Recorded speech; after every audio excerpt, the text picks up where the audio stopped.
আজ থেকে দেবীমার কথা রাখতে গিয়ে আমি আপনাকে যা যা বলবো সবটাই মিথ্যে। ইচ্ছে করে আপনাকে আঘাত দিয়ে আপনাকে কষ্ট দিয়ে আমাকে দূরে সরে যেতে হবে। ছোট সাহেব, আপনি আমাকে যা যা বলেন আমি সেই কথাগুলো সবসময় মানি। আপনার সব কথা আমি মানি ছোট সাহেব, কিন্তু আমায় ক্ষমা করবেন। এই কথাটা আমি রাখতে পারিনি।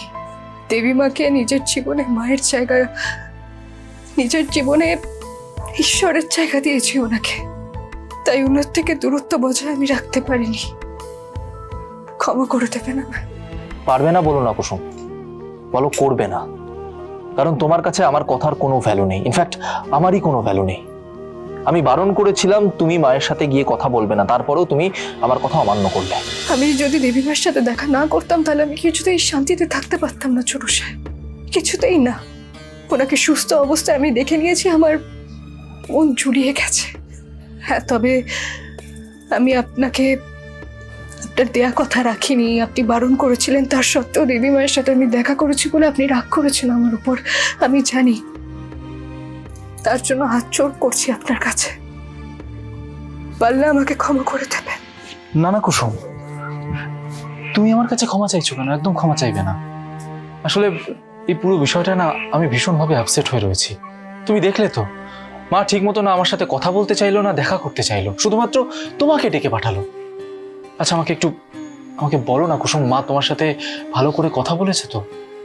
হ্যাঁ হ্যাঁ ছোট সাহেব, বলেছেন তো, খুব ভালো করে কথা বলেছে। কিন্তু আপনি এক কথা কেন আমায় বারবার জিজ্ঞেস করছেন? জিজ্ঞেস করছি কারণ আমার এই পুরো বিষয়টা বিশ্বাস হচ্ছে না কুসুম। আমাকে একটু বলো না কুসুম, মা তোমার সাথে কি বিষয়ে কথা বললো?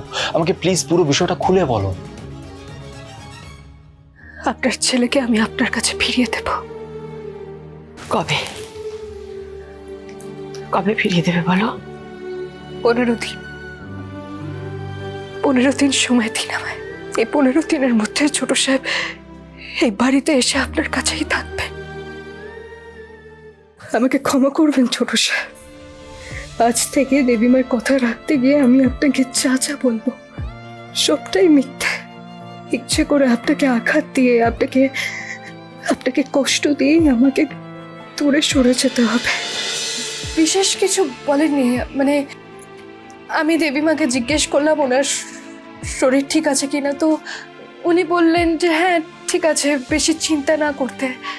মোট কথা এটাই যে আজ রাত ভুলে দেবীমা আমার সাথে খুব ভালো করে কথা বলেছেন, এমনকি আপনার কথাও বলেছিলেন উনি।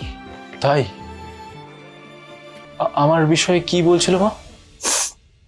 এই বললো যে আপনার খেয়াল রাখতে, আপনার যত্ন নিতে, আর আপনাকে ভালো করে রাখতে, আর যদি কোনো সমস্যা হয় তাহলে দেবীমাকে জানাতে।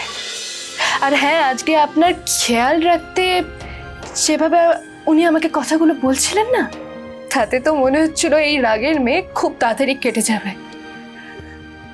আপনাদের দুজনের মিল খুব তাড়াতাড়ি হয়ে যাবে ছোট সাহেব। যেই দিন এটা সত্যি হবে না কুসুম, সেই দিন আমার থেকে বেশি খুশি আর কেউ হবে না। মা আবার আগের মতো নিজের ছেলে হিসেবে আমাকে মেনে নেবে, আর তোমাকে তার নিজের বৌমা হিসেবে।